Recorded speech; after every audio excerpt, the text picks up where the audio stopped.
Good day, folks. This is Greg Judy at Green Pastures Farm. Today, my special guest is John and Monica, and these are John's my brother-in-law, and Monica's my older sister.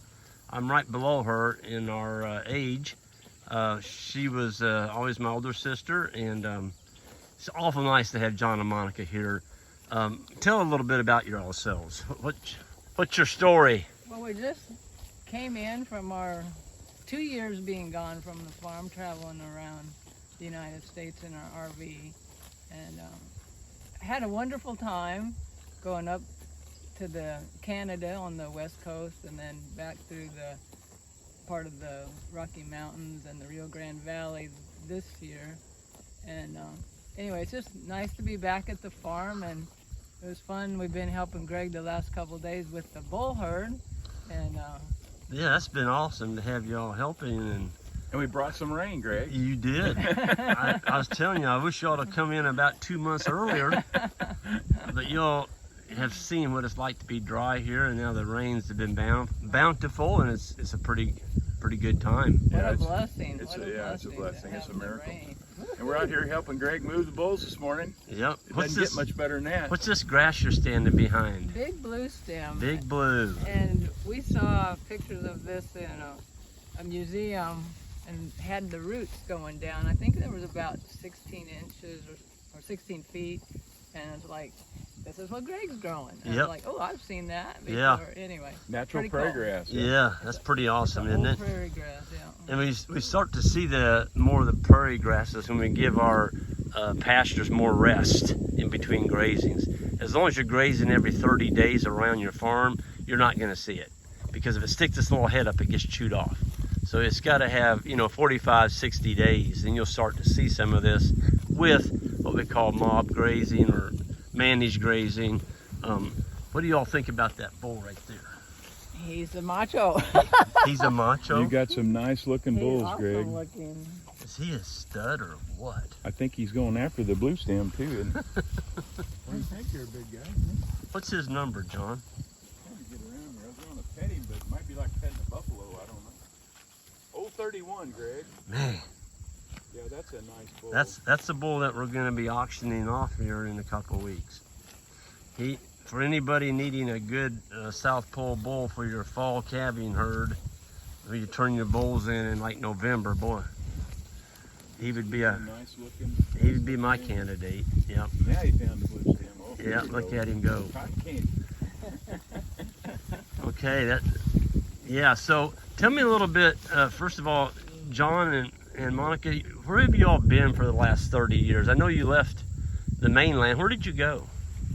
We went to the big island of Hawaii. We lived in Kona for 30 years, did a wide variety of jobs, and we decided we wanted to come back to the mainland and explore again and see all the family and friends. And What brought you over to Kona? I mean, initially you were in the water industry. yeah, You're a diver. Yeah, Talk a I little was bit a about- dive instructor in Kona. For about 10 years, I was either a dive instructor or a boat captain for Kona Coast Divers, and Body Glove Cruises was my main ones, and a few others. So you were responsible for getting a bunch of unseasoned tourists in the water and out safely. We took a boat full of 100 people and took them snorkeling pretty much every day, and a few times we had over 30 people on our dive boats. Take 30 people on a night dive and do manta dive sometime. That's fun. When you say manta, are you talking manta rays? Manta rays, yeah. Don't they sting you? No. Not them, no. Stingrays. Stingrays. Okay. Manta Yeah. rays don't. They come at you with their mouth open, though. They look a little bit scary. I saw some of the videos you did over there, and it's like, I don't want any part of that manta thing. They're big creatures. Yeah, some of them weigh over a ton. Over a ton? Yeah. Oh my Yeah. gosh. Did you ever have any close encounters with sharks? Yeah. I touched a few sharks. I grabbed a hold of a whale shark. I touched a white tip. A reef whale shark? Yeah. Now, that's not the orca. No.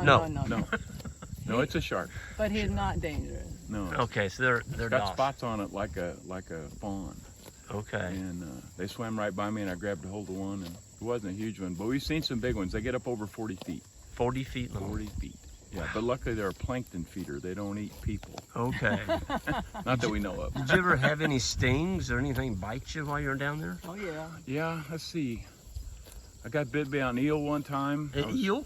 Moray eel. Did that hurt? Oh Oh, my. heck yes. It's like somebody took a razor blade and sliced my finger like that. Oh my. And I was God. underwater. I was about 60 feet, and I was like, what is all this green stuff coming out? Well, underwater you lose all the colors. Oh. So the red turned to green. I was Oh. like, what is this green stuff coming out? Oh my God. And Did he just attack you or what? I was petting him, Greg. Oh. I was petting him, and he was coming in and out of a hole, and I was petting him, and I followed him into the hole, and he bit me. Oh. And so I learned a lesson: don't reach into the hole. Only do that once, right? Yeah, that was it. In fact, that was the last time I messed with eels. It was like, okay, I'm done messing with them. Did you ever get stung by anything else? There were jellyfish, Portuguese man of war. We got pounded by them. I ran into a sea urchin one night on a night dive. We were down setting all the lights up for the manas. Yep. And there was a little bit of surge moving back and forth, and I reached down and picked a light up, and I ran right into the side of an urchin, and it stuck right there on my calf. Ouch. And all these spines sticking out of my wetsuit. Oh my. How But deep- then we learned at that point that you could put vinegar on it. You take like a sponge or a paper towel and you immerse it in vinegar and then stick it on there, and it'll actually dissolve the spines. If you didn't know that, you'd have them in there. So, Oh my But it God. dissolved them, so That was like a Good. porcupine. it was just like a porcupine.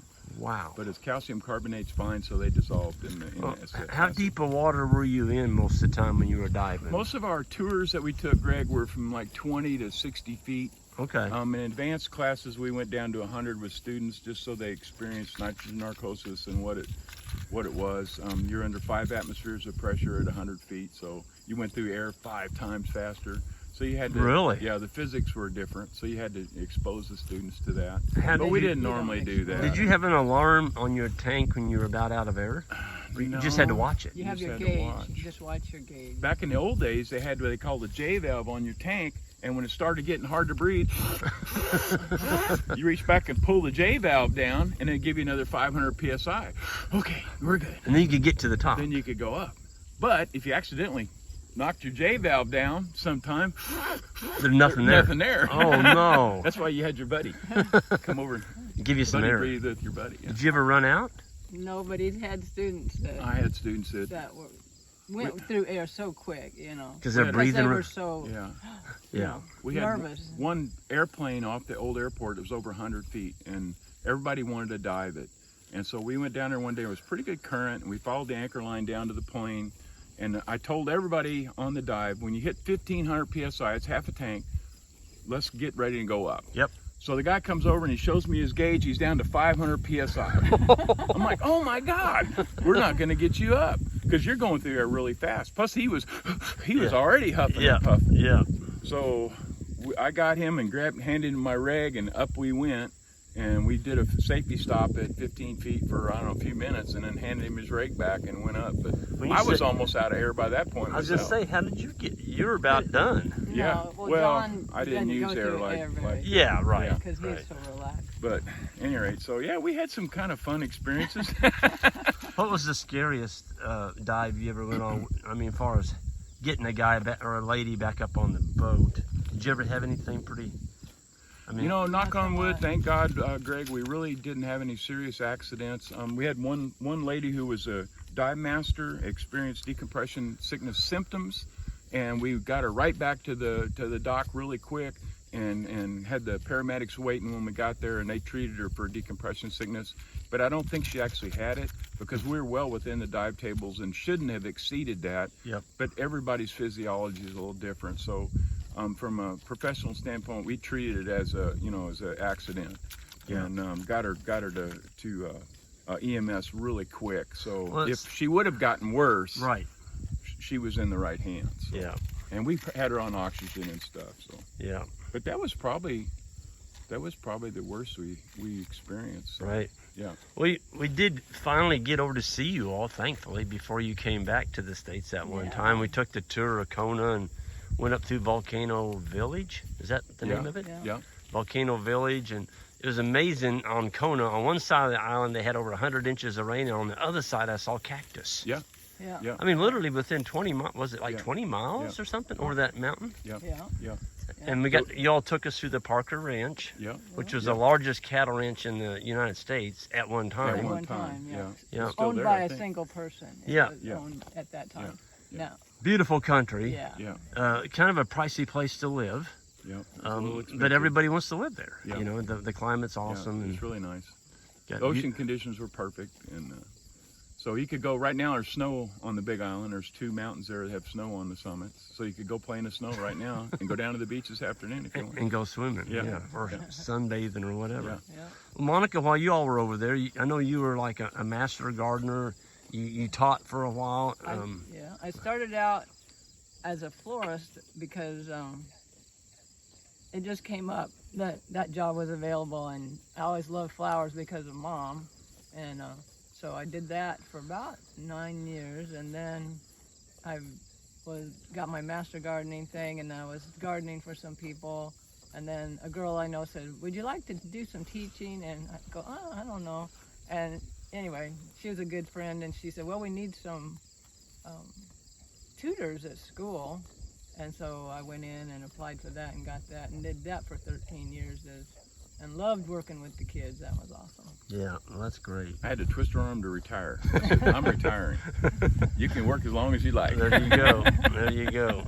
Well, I think it's pretty cool that y'all have got your own travel camper, trailer, self-contained unit, and anywhere you travel at night, you've got a home. We Yes, got sir. our home. That's Sweet home. That's our Yep. home sweet home. Yeah, and you've been doing that now. This is your third season? Fourth. Yeah. year, yeah. Man, Yeah. time passes quick. Yeah. But yeah, it's all, folks. These folks right here are our blockers. So on our cattle drive, they're always amped up, ready to.